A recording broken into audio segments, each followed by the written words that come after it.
Facebook has taken a lot of decisions in order to better control the content, so less hate speech and less fake news, and also better control of privacy. We will have 2 sessions with Facebook. One in the afternoon with Nick Clegg and a journalist, and that session will be dedicated to all those aspects. And the second session is later in the afternoon of Thursday at 6 p.m. with Mark Zuckerberg. And what I'm interested in is to see what is the future of Facebook. What are they going to do in the future? Is it a company which will stay limited to the social networks? Will they go into new directions? What is happening with shops? What are they going to do in terms of innovation? And I think with the combination of the conversation that there is in the beginning of the afternoon with Nick Clegg on the one hand, and at the end of the afternoon with Mark, we will have a full picture on the 2 fundamental aspects. What are they doing on privacy, on fake news, on hate speech on the one hand, and what are they doing on innovation and the future of Facebook? Tim Cook from Apple, also a headline act this week, and we know there have been ad changes so developers can no longer track some of the customers, and this has caused a huge fight with those developers that rely on some of the advertising fees.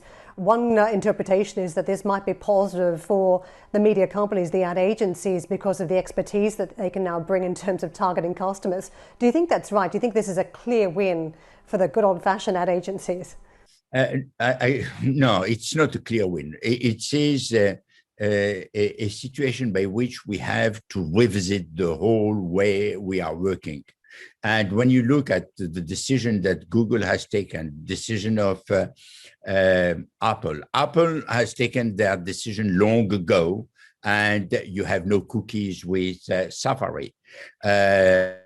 With Google, it's something which is going to happen in about a year time, maybe slightly less, at the beginning of 2022. And this is with no cookie on Chrome.